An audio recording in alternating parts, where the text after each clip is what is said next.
ದೇವಿ ಅಪರ್ಣಾ ತು ಶಿವಸ್ಯ ರಾಜ್ಞಿ ಮೇಧಾಧೃತಿಂ ಚೈವ ದದಾತಿ ಏಷಾ ವಂದಾಮಹೇ ಭಕ್ತ್ಯ ವಯಂ ತು ದೇವ್ಯೈ ಕ್ರೋಧ ಅಹಂಕಾರ ಗುಣಾನ್ ವಿಜೇಯ.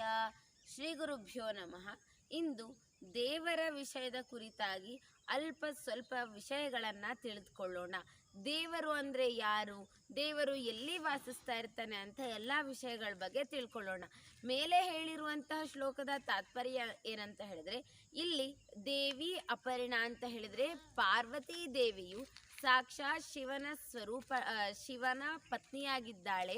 ಇವಳು ಮೇಧಾಶಕ್ತಿಯನ್ನ ಹಾಗೆ ಧೃತಿ ಶಕ್ತಿಯನ್ನ ಕೂಡ ಕೊಡ್ತಾಳೆ. ಅವಳಿಗೆ ಅಂತ ಹೇಳಿದ್ರೆ ಪಾರ್ವತಿ ದೇವಿಗೆ ನಾವು ಭಕ್ತಿಯಿಂದ ಕ್ರೋಧವನ್ನ ತ್ಯಜಿಸಿ ಅಹಂಕಾರವನ್ನ ಬಿಟ್ಟು ಅರಿಷಡ್ವರ್ಗಗಳ ತ್ಯಾಗವನ್ನ ಮಾಡಿ ಭಕ್ತಿಯಿಂದ ನಮನವನ್ನ ಸಲ್ಲಿಸೋಣ ಅಂತ. ಹಾಗಾದರೆ ದೇವರು ಎಲ್ಲಿರ್ತಾರೆ, ಅವರಿಗೆ ಸ್ವರೂಪವೇನು, ದೇವರ ಸ್ವರೂಪ ಏನು ಅಂತ ಹೇಳಿದ್ರೆ ಸಂಸ್ಕೃತದಲ್ಲಿ ಒಂದು ಶ್ಲೋಕ ಇದೆ. ಆ ಶ್ಲೋಕ ಏನಂತ ಹೇಳಿದ್ರೆ, ಏಕೋ ದೇವ ಸರ್ವಭೂತೇಷು ಗೂಢಃ ಸರ್ವವ್ಯಾಪಿ ಸರ್ವಭೂತಾಂತರಾತ್ಮ ಕರಮಾಧ್ಯಕ್ಷ ಸರ್ವಭೂತಾದಿವಾಸಃ ಸಾಕ್ಷಿ ಚೇತ ಕೇವಲೋ ನಿರ್ಗುಣಶ್ಚ. ಈ ಒಂದು ಶ್ಲೋಕ ಉಪನಿಷತ್ನಲ್ಲಿ ಉಲ್ಲೇಖ ಆಗಿದೆ. ಏಕೋ ದೇವಃ ಸರ್ವಭೂತೇಷು ಗೂಢಃ, ಒಬ್ಬನೇ ದೇವರು, ಇಡೀ ಒಂದು ವಿಶ್ವಕ್ಕೆ ಕೇವಲ ಒಬ್ಬನೇ ದೇವರು. ಏಕೋ ದೇವಃ ಸರ್ವಭೂತೇಷು ಗೂಢಃ, ಎಲ್ಲ ಭೂತಗಳಲ್ಲಿ ಅಂತ ಹೇಳಿದ್ರೆ ಪಂಚಭೂತಗಳಲ್ಲಾಗಿರ್ಬೋದು, ಎಲ್ಲ ಮಾನವರಲ್ಲಿ ಆ ಒಂದು ದೇವರ ಸ್ವರೂಪ ಅಡಕವಾಗಿದೆ. ಏಕೋ ದೇವ ಸರ್ವಭೂತೇಷು ಗೂಢಃ ಸರ್ವವ್ಯಾಪಿ ಸರ್ವಭೂತಾಂತರಾತ್ಮ, ಸರ್ವವ್ಯಾಪಿ ಎಲ್ಲ ಕಡೆ ವ್ಯಾಪಿಸಿದ್ದಾನೆ. ಸರ್ವಭೂತಾಂತರಾತ್ಮ, ಎಲ್ಲ ಭೂತಗಳಿಗೂ ಅಂತರಾತ್ಮನಾಗಿದ್ದಾನೆ. ಸರ್ವಭೂತಾಂತರಾತ್ಮ ಸಾಕ್ಷಿ ಚೇತ ನಿರ್ಗುಣ. ಸಾಕ್ಷಿ ಅಂತ ಹೇಳಿದ್ರೆ ಎಲ್ಲ ಕಾರ್ಯಗಳಿಗೂ ಸಾಕ್ಷಿಭೂತನಾಗಿ ಯಾರಿರ್ತಾನೆ, ದೇವರು ಇರ್ತಾನೆ. ನಿರ್ಗುಣ, ಸತ್ವ ರಜ ತಮ ಅಂತ 3 ಗುಣಗಳನ್ನ ನಾವು ಕಾಣ್ಬೋದು. ಈ ಒಂದು 3 ಗುಣರಹಿತನಾಗಿ ಯಾರಿರ್ತಾನೋ ಅವನೇ ದೇವರು ಅಂತ ಕರೆಸ್ಕೊಳ್ತಾನೆ. ಹಾಗೆ ಇವನಿಗೆ ಯಾವುದೇ ತರವಾದಂತಹ ನಾಮಗಳಿಲ್ಲ, ಅಂದರೆ ಉಪಾಧಿಗಳಿಲ್ಲ ಅಂತ ಹೇಳ್ತಾರೆ. ಹಾಗಾದರೆ ದೇವರನ್ನು ನಾವು ಕಲ್ಲಲ್ಲೂ ಕಾಣ್ಬೋದು, ಮಣ್ಣಲ್ಲೂ ಕಾಣ್ಬೋದು, ವಿಗ್ರಹ ರೂಪದಲ್ಲೂ ಕಾಣ್ಬೋದು, ಹೀಗೆ ಅನೇಕ ಕಡೆಯಲ್ಲಿ ಕಾಣ್ಬೋದು. ಇದಕ್ಕೆ ನಾವು ಸ್ವಾಮಿ ವಿವೇಕಾನಂದರ ಉದಾಹರಣೆಯನ್ನು ತಗೊಳ್ಬಹುದು. ಯಾವಾಗ ಸ್ವಾಮಿ ವಿವೇಕಾನಂದರು ಭಾರತದ ಪರ್ಯಟನೆ ಮಾಡ್ತಾ ಇರ್ತಾರೋ ಆಗ ಅವರು ಮಂಗಳಸಿಂಹನ ಆಸ್ಥಾನಕ್ಕೆ ಹೋಗ್ತಾರೆ.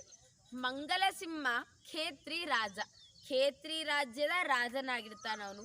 ಖೇತ್ರಿ ರಾಜ್ಯದ ರಾಜನಾದಂತಹ ಮಂಗಲಸಿಂಹನು ಸ್ವಾಮಿ ವಿವೇಕಾನಂದರಿಗೆ ಒಂದು ಪ್ರಶ್ನೆಯನ್ನು ಕೇಳ್ತಾನೆ. ನೀವು ವಿಗ್ರಹಗಳಿಗೆ, ಕಲ್ಲುಗಳಿಗೆ, ಜೀವ ಇಲ್ಲದೇ ಇರುವಂತಹ ವಸ್ತುಗಳಿಗೆ ನೀವು ಏನಕ್ಕೆ ಪೂಜೆಯನ್ನು ಮಾಡ್ತೀರಾ, ಅದರಿಂದ ನಿಮಗೆ ಏನು ಉಪಯೋಗ ಆಗುತ್ತೆ ಅಂತ ಕೇಳಿದಾಗ ಸ್ವಾಮಿ ವಿವೇಕಾನಂದರು ಅದ್ಭುತವಾಗಿ ಉತ್ತರವನ್ನು ಕೊಡ್ತಾರೆ.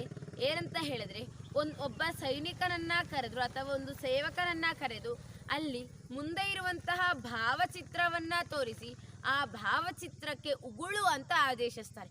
ಆಗ ಸೇವಕ ಏನಂತ ಹೇಳ್ತಾನೆ ಅಂತ ಹೇಳಿದ್ರೆ, ಇಲ್ಲ ಸ್ವಾಮೀಜಿ, ಅದು ನಮ್ಮ ರಾಜನ ಭಾವಚಿತ್ರವಾಗಿದೆ, ನಾವು ಉಗುಳೋಕೆ ಆಗೋದಿಲ್ಲ ಅಂತ ಉತ್ತರ ಕೊಡ್ತಾರೆ.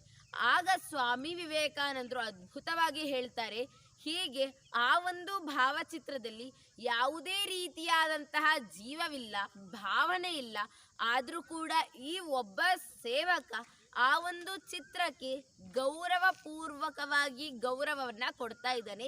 ಹಾಗೆ ಹಿಂದೂಗಳು ಕೂಡ ಆ ಒಂದು ಕಲ್ಲಿನಲ್ಲಿ, ಆ ಒಂದು ಮಣ್ಣಿನಲ್ಲಿ ದೇವರು ಇದ್ದಾನೆ ಅಂತ ಅಂದ್ಕೊಂಡು ನಾವು ಪೂಜೆ ಮಾಡ್ತೀವಿ, ಅದರಲ್ಲಿ ಯಾವುದೇ ರೀತಿಯಾದಂತಹ ಲೋಪ ದೋಷಗಳಿಲ್ಲ ಅಂತ ಉತ್ತರ ಕೊಡ್ತಾರೆ. ಹಾಗೆ ನಮ್ಮ ಜೀವನದಲ್ಲಿ ಕೂಡ ಅವ್ರ ದೇವರಲ್ಲಿ ಮಾತ್ರ, ನಾವು ವಿಗ್ರಹದಲ್ಲಿ ಮಾತ್ರ ದೇವ್ರನ್ನ ಕಾಣ್ಬೋದು ಅಂತ ಹೇಳೋಕ್ಕಾಗೋದಿಲ್ಲ.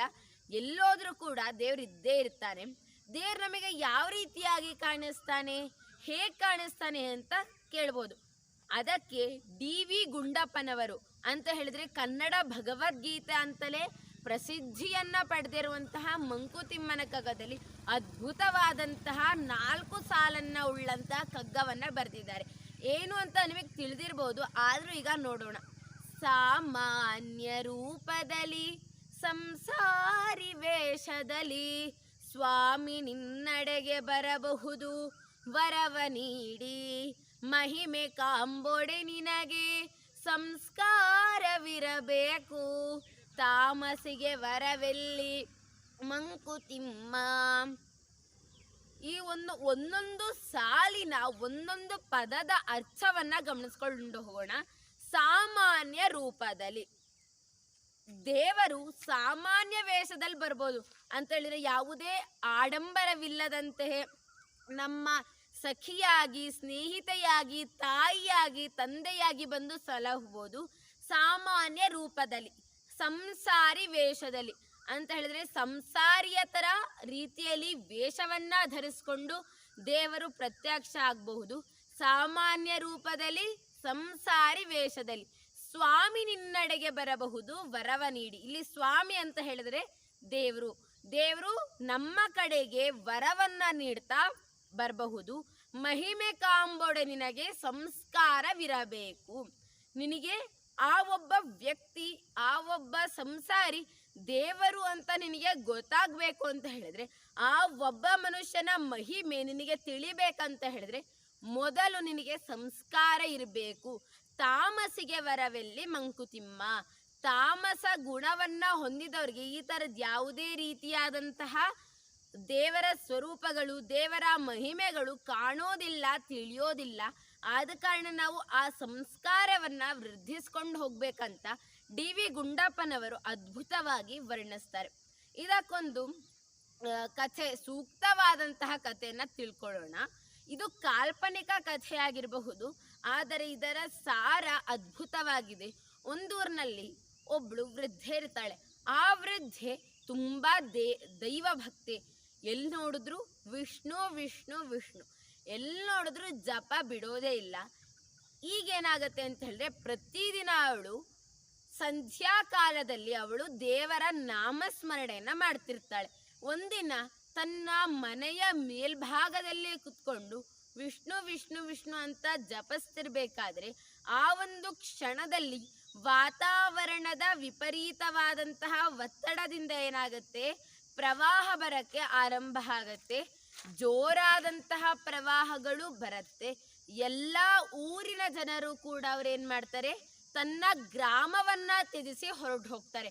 ಈಗ ಉಳಿದಿದ್ಯಾರು ಕೇವಲ ವೃದ್ಧೆ.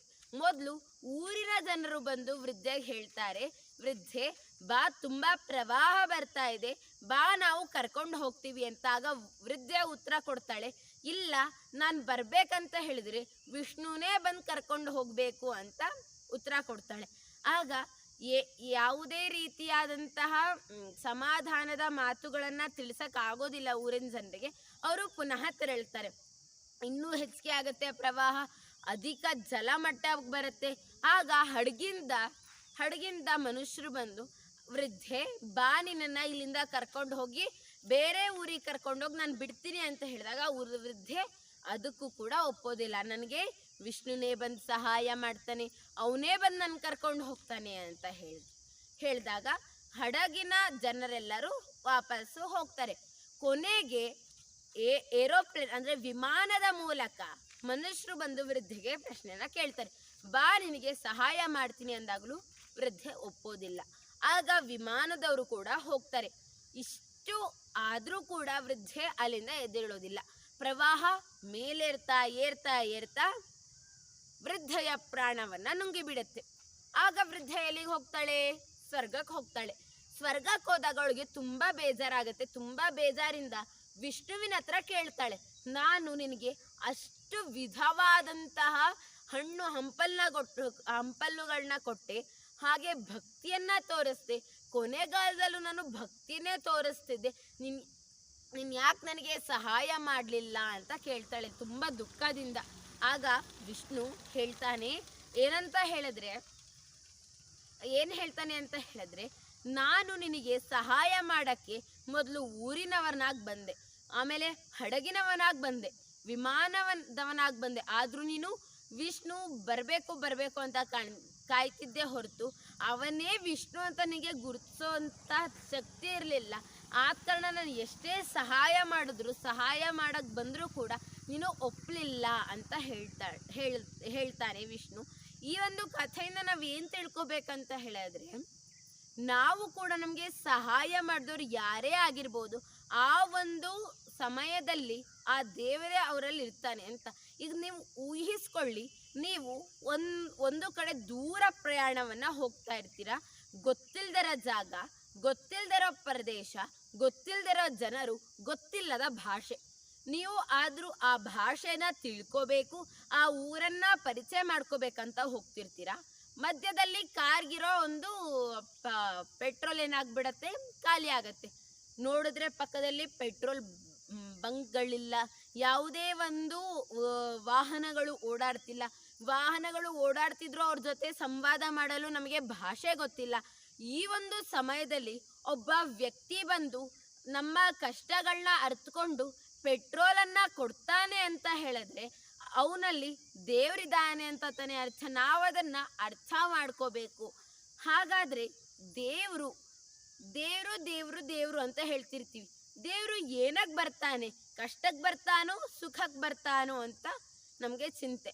ಕಷ್ಟಕ್ಕೂ ದೇವರಿರ್ತಾನೆ, ಸುಖಕ್ಕೂ ದೇವರಿರ್ತಾನೆ.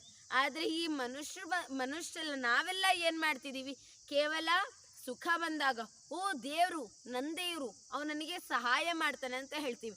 ಆದರೆ ಕಷ್ಟ ಬಂದಾಗ, ದುಃಖ ಬಂದಾಗ ಅವನಂತೂ ಏನೂ ಸಹಾಯ ಮಾಡೋದಿಲ್ಲ. ಅವನನ್ನು ನಾನು ಪ್ರಾರ್ಥಿಸಬೇಕು ಅಂತ ಆ ರೀತಿಯಾದಂತಹ ಮಾತುಗಳನ್ನ ಆಡ್ತೀವಿ. ಹಾಗಾದರೆ ದೇವರು ಎಲ್ಲೆಲ್ಲಿರ್ತಾನೆ ಅಂತ ಹೇಳಿದ್ರೆ, ಯಾವ ಮನುಷ್ಯನಲ್ಲಿ ಇರ್ತಾನೆ ಅಂತ ಹೇಳಿದ್ರೆ, ಉದ್ಯಮ ಸಾಹಸಂ ಧೈರ್ಯಂ ಬುದ್ಧಿಶಕ್ತಿ ಪರಾಕ್ರಮ ಷಡೇತೆ ಯತ್ರ ವರ್ಧಂತೆ ತತ್ಕೃದೇವ ಸಹಾಯಕೃತ ಅಂತ. ಈ ಒಂದು ಶ್ಲೋಕ ಸಾಮಾನ್ಯವಾಗಿದೆ, ಆದರೆ ತಾತ್ಪರ್ಯ ಬೃಹತ್ತಾಗಿದೆ. ಉದ್ಯಮ, ಸಾಹಸ, ಧೈರ್ಯ. ಯಾವ ಒಬ್ಬ ಮನುಷ್ಯನಲ್ಲಿ ಉದ್ಯಮವಿರುತ್ತದೆಯೋ, ಸಾಹಸ ಮಾಡುವ ಗುಣವಿರುತ್ತದೆಯೋ, ಉದ್ಯಮ ಸಾಹಸಂ ಧೈರ್ಯಂ, ಧೈರ್ಯವಿರುತ್ತದೆಯೋ, ಬುದ್ಧಿ ಇರುತ್ತದೆಯೋ, ಶಕ್ತಿ ಇರುತ್ತದೆಯೋ, ಪರಾಕ್ರಮ ಮಾಡುವ ಗುಣ ಇರುತ್ತೋ, ಅವನಲ್ಲಿ ಮಾತ್ರ ದೇವರು ಇರ್ತಾನೆ, ದೇವರು ಸಹಾಯ ಮಾಡ್ತಾನೆ ಅಂತ. ಈಗೊಂದು ಉದಾಹರಣೆನ ತಗೊಳ್ಳೋಣ. ಒಬ್ಬ ವ್ಯಕ್ತಿಗೆ ಚಿಕ್ಕ ವಯಸ್ಸಲ್ಲಿದ್ದಾಗ ದೊಡ್ಡದಾದಂತಹ ಪರ್ವತವನ್ನ ಮೇಲ್ತುದಿಗೆ ಹೋಗಿ ಒಂದು ಭಾವಚಿತ್ರವನ್ನ ತಗೊಳ್ಬೇಕಂತ ಆಸೆ ಇರತ್ತೆ. ಆದರೆ ಅವಳಿಗೆ 8 ವರ್ಷ ಬಂದಾಗಲೇ ಅವಳಿಗೆ ಏನಾಗುತ್ತೆ, ಅಪಘಾತದಿಂದ ಅವಳ ಕಾಲು ಮುರಿದೋಗುತ್ತೆ.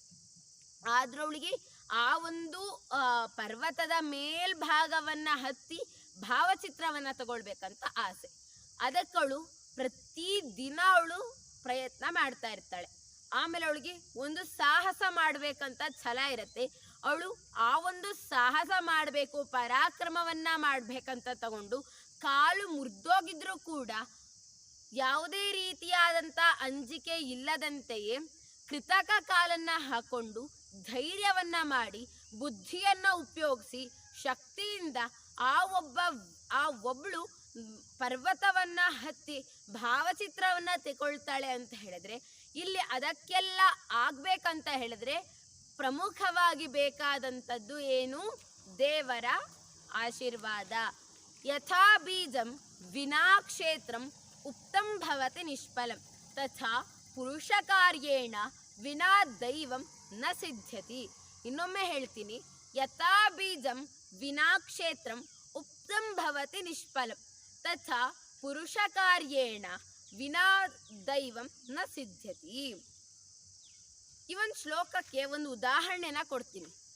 ಒಬ್ಬ ರೈತ ಕೇವಲ ಯಾವುದೇ ಹುರಿಯದೇ ಇರುವಂತಹ ನೆಲಗಡಲೆ ಬೀಜವನ್ನು ಭೂಮಿನ ಅಗ್ದು ಹಾಕಿ ಪ್ರತಿದಿನ ನೀರು ಹಾಕ್ತಿರ್ತಾನೆ. ಆ ರೈತನೇ ನೆಲಗಡಲೆ ಬೀಜವನ್ನು ಹುರಿದು ಇನ್ನೊಂದು ಕಡೆ ಅಗ್ದು ಅದರೊಳಗೆ ಹಾಕಿ ಪ್ರತಿದಿನ ನೀರು ಹಾಕ್ತಿರ್ತಾನೆ.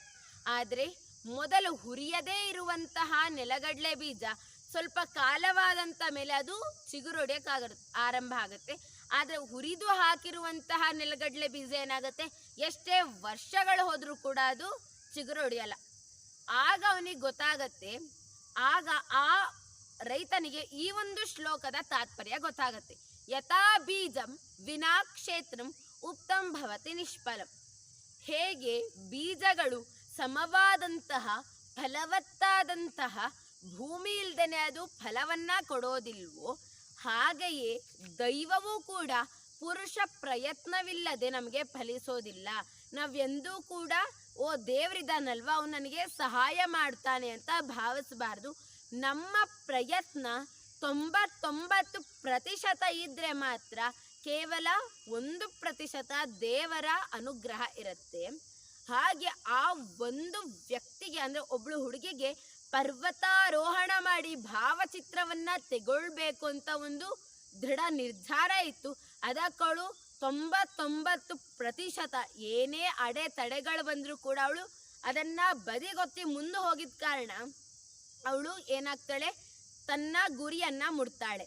ಹಾಗಾದ್ರೆ 99% ಪ್ರಯತ್ನ ಇದ್ರೂ ಒಬ್ರೊಬ್ರಿಗೆ ದೈವ ಸಿದ್ಧಿಯಾಗೋದಿಲ್ಲ. ಯಾಕದು ಅಂತ ಕೇಳಬಹುದು.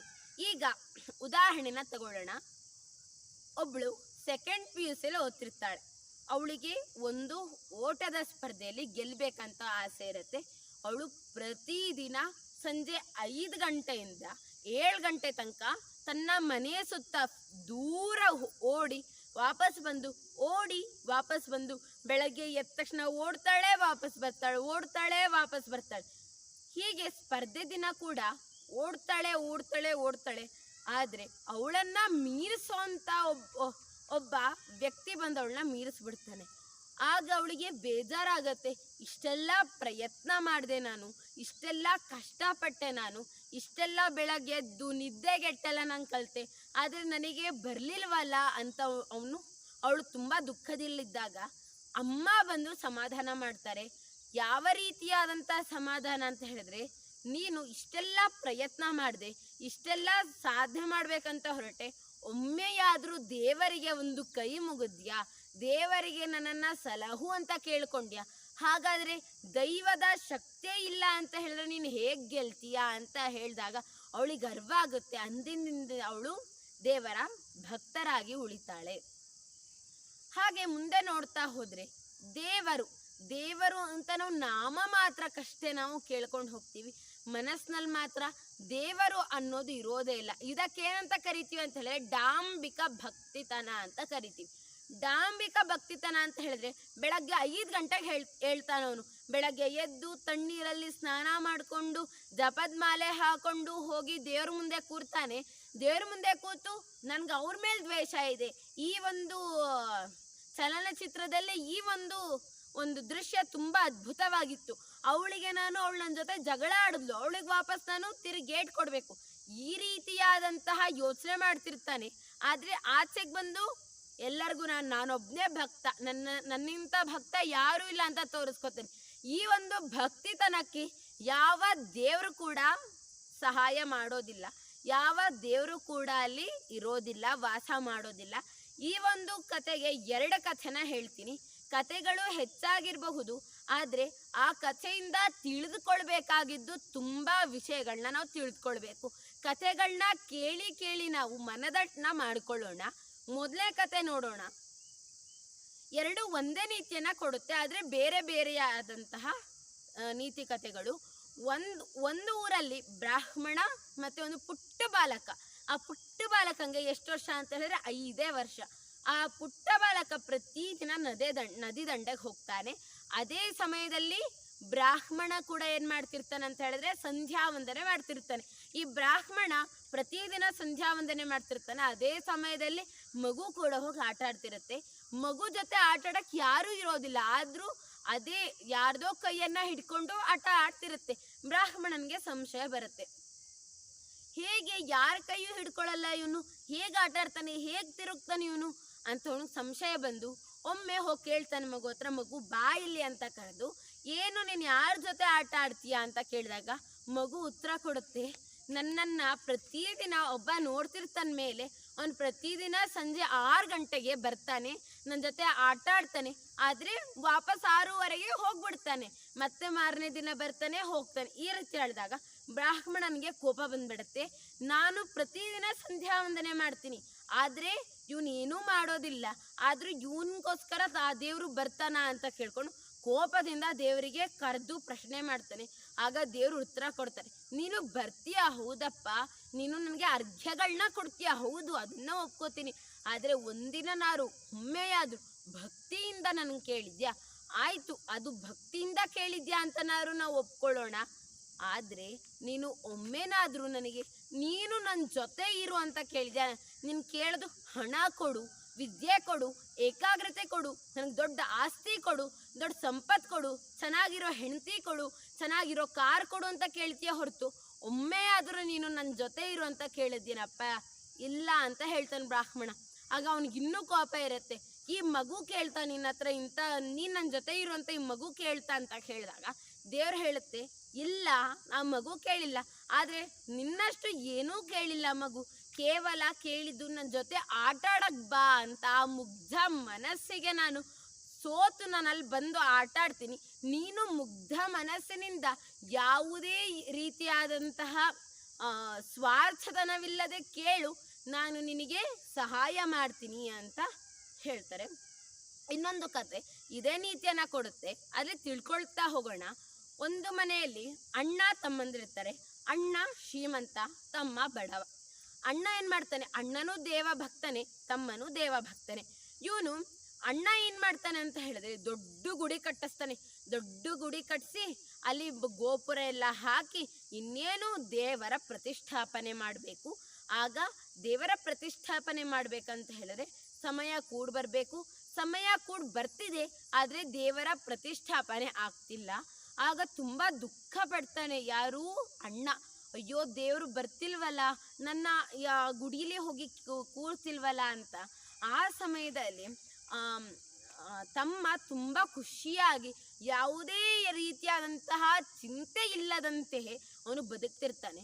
ಕೋಪ ಬರುತ್ತೆ, ದುಃಖ ಆಗುತ್ತೆ, ಎಲ್ಲ ಒಟ್ಟಿಗೆ ಬಂದು ಅಣ್ಣ ಏನಂತಾನೆ ಅಂತ ಹೇಳಿದ್ರೆ ಕೇಳ್ತಾನೆ ದೇವರ ಹತ್ರ, ನಾನು ಅಷ್ಟು ದೊಡ್ಡ ಗೋಪುರನ ಕಟ್ಸಿದ್ದೀನಿ, ಅಷ್ಟು ದೊಡ್ಡ ಲಕ್ಷಗಳನ್ನ ಸುರಿದು ನಿನ್ನ ಗುಡಿಯನ್ನ ಕಟ್ಸಿದ್ದೀನಿ, ನೀನು ಯಾಕೆ ಬಂದು ಕೂಡ್ತಿಲ್ಲ ಅಂತ ಹೇಳಿದಾಗ ದೇವರು ಉತ್ತರವನ್ನ ಅದ್ಭುತ ಕೊಡ್ತಾನೆ. ನಿನ್ನ ತಮ್ಮ ಬಡವನಾಗಿರಬಹುದು, ಆದರೆ ಭಕ್ತಿಯಿಂದ ಪೂಜೆ ಮಾಡ್ತಿದ್ದಾನೆ. ಈ ಒಂದು ದೊಡ್ಡ ಗುಡಿಗಿಂತ ಆ ಒಂದು ಹೃದಯ ಎಂಬ ಚಿಕ್ಕ ಗುಡಿಯಲ್ಲಿ ನಾನು ವಾಸಿಸೋದು ಶ್ರೇಷ್ಠ. ಅವನಲ್ಲಿರೋ ಭಕ್ತಿ ನಿನ್ನಲ್ಲಿಲ್ಲ, ಅದಕ್ಕೆ ನಾನು ಅವನ ಹೃದಯ ಎಂಬ ಗುಡಿಯಲ್ಲೇ ನಾನು ವಾಸ ಮಾಡ್ತೀನಿ ಅಂತ ಉತ್ತರ ಕೊಡ್ತಾಳೆ ದೇವರು. ಹೀಗೆ ನಾವು ತಿಳ್ಕೊಬಹುದು, ಯಾರೂ ಕೂಡ ಯಾವ ದೇವರಿಗೂ ಕೂಡ ಭೇದ ಭಾವ ಮಾಡಬಾರ್ದು. ಯಾಕಂತ ಹೇಳಿದ್ರೆ ಆಕಾಶಾತ್ ಪತಿತಂ ತೋಯಂ ಯಥಾ ಗಚ್ಚತಿ ಸಾಗರಂ ತಥೈವ ಕಿಂ ಕುರ್ಮಃ ವಯಂ. ಹೇಗೆ ಒಂದು ಮಳೆ ರೀತಿಯಾಗಿ ಬಂದಂತಹ ನೀರು ಹರಿದು ದೊಡ್ಡದಾದಂತಹ ಸಮುದ್ರವನ್ನ ಸೇರುತ್ತೋ, ಹಾಗೆ ನಾವು ಎಲ್ಲ ದೇವರಿಗೂ ನಾವು ನಮಸ್ಕಾರ ಮಾಡಿದ್ರೆ ಕೇಶವನಿಗೆ ಅಂದರೆ ವಿಷ್ಣುಗೆ ಹೋಗಿ ತಲುಪತ್ತೆ. ಆದ ಕಾರಣ ಯಾವುದೇ ಭೇದ ಭಾವವನ್ನ ಮಾಡೋದು ಬೇಡ. ಹಾಗೆ ಅನ್ನವೇ ಬ್ರಹ್ಮ ಅಂತ ಕರೀತಾರೆ. ಬ್ರಹ್ಮ ಯಾರು? ಸೃಷ್ಟಿಕರ್ತ. ಅನ್ನ ಇಲ್ದೇ ನಾವು ಬದುಕ್ತೀವ? ಇಲ್ಲ. ಪ್ರಸಾದ ರೂಪದಲ್ಲಿ ಅನ್ನವನ್ನ ಸೇವಿಸೋಣ. ಹಾಗೆ ಅನ್ನವನ್ನ ಎಸೆಯೋದು ಬೇಡ. ಆದಷ್ಟು ದಾನ ಧರ್ಮಾದಿಗಳನ್ನ ಮಾಡ್ತಾ ಸೇವಾ ಕರ್ಮದಲ್ಲಿ ಸೇವೆ ಎಂಬ ಯಜ್ಞದಲ್ಲಿ ಸವಿಧೆಯಂತೆ ದುಡಿಯುವ ಅಂತ ಹೇಳ್ತಾ, ಹಾಗೆ ದೇವರು ನಡೆಸಿದ ದಾರಿಯಲ್ಲಿ ದೇವರನ್ನ ದೂಷಿಸದೆ ನಾವು ಬದುಕೋಣ, ಬಾಳೋಣ. ದೇವರಿಗೆ ಕೊನೆಯವರೆಗೂ ದೇವರ ನಾಮಸ್ಮರಣೆಯನ್ನ ಮಾಡ್ತಾ ಕೊನೆ ಉಸಿರೆಳೆಯೋಣ ಅಂತ ಹೇಳ್ತಾ ನನ್ನ ಒಂದು ಮಾತಿಗೆ ಪೂರ್ಣ ವಿರಾಮವನ್ನ ನೀಡ್ತೇನೆ. ನಾಳೆ ಇನ್ನೊಂದು ವಿಷಯದ ಕುರಿತು ಚರ್ಚೆ ಮಾಡೋಣ. ಅಲ್ಲಿ ತನಕ ಕಾಯ್ದು ಕೂತಿರಿ. ಧನ್ಯವಾದ.